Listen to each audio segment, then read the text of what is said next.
Run your fingers along your own ribs right now. Nothing happens. Have someone else run their fingers along your ribs with exactly the same pressure, exactly the same speed, and you will come off the chair. Same touch, same nerves. One of them your brain refuses to let you feel. This is strange. Physically, there is no difference. The stimulus is identical. The receptors are identical. But one sensation gets through and the other does not. Your brain is actively preventing you from feeling your own touch. Think about what that means. Your body is touching itself all the time. Your clothes are touching your skin. Your hand is touching the table.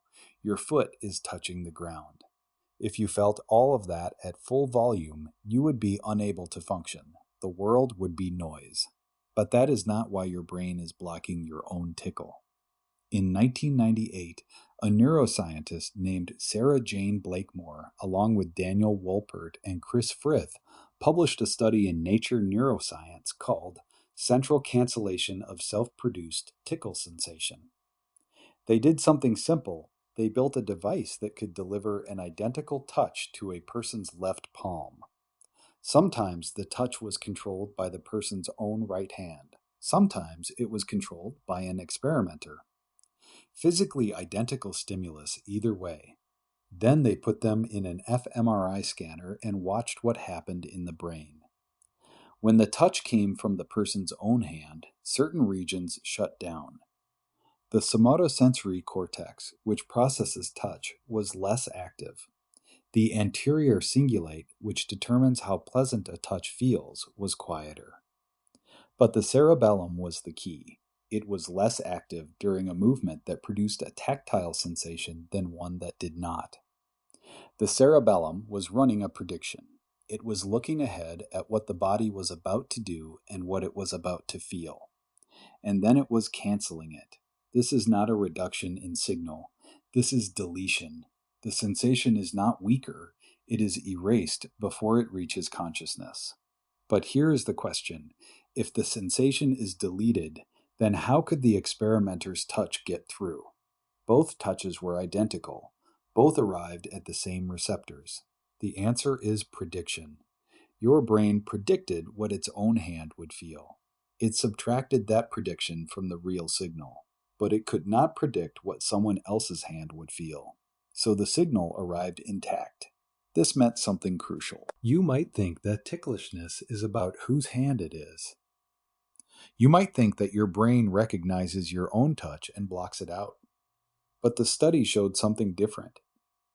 It was not about ownership. It was about expectation. So the researchers did something radical.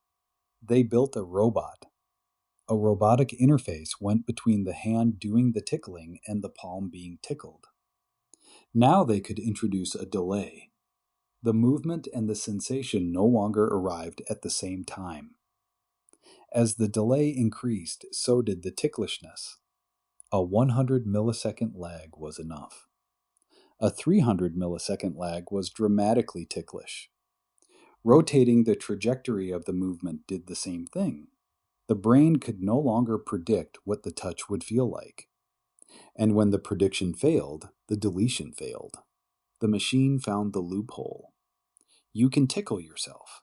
You simply need the sensation to arrive later than your brain predicted. It was never about whose hand it was. It was only ever about whether the touch was expected. This study came out in the Journal of Cognitive Neuroscience in 1999. But the question of exactly how this works is still argued over, and that is important. The classic explanation is called the efference copy. When you move, a copy of the motor command goes to a predictor region. That predictor generates an expectation of what you are about to feel. The expectation cancels the real signal. It is automatic. It happens before you are even aware you are moving. But this model has been challenged. Adams and colleagues proposed an account based on active inference. Brown and colleagues proposed something different. A later study found the attenuation persisting even under trajectory perturbation, which contradicts part of the original finding. The delay result holds up. The trajectory result is disputed. The honest truth is that we do not know the exact mechanism. The brain is more complicated than the models we built. The predictions are held. The cancellation is real. But the details are still being worked out. And yet none of that matters for what is actually happening. Whatever the precise mechanism, the function is not about tickling. Tickling is just where we can see it. The real function is far deeper. It is how the brain separates sensations it caused from sensations the world caused. It is the difference between you and everything else. Think about that. Every sensation you have ever felt has already been filtered by a prediction made before it arrived. You have never once felt your own touch at full volume. When you lift your arm, your brain predicts what that will feel like and subtracts that prediction from the real signal. When you move your face, the same thing happens. When you speak, when you turn your head, when you walk. Every action generates a prediction. Every prediction cancels the sensation. You might think this is about comfort.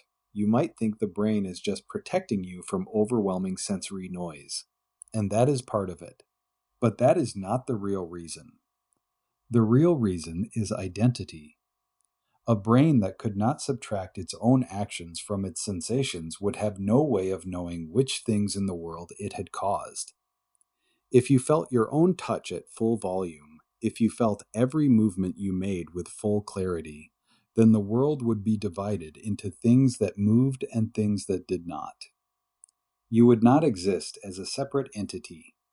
You would be indistinguishable from the rest of the system.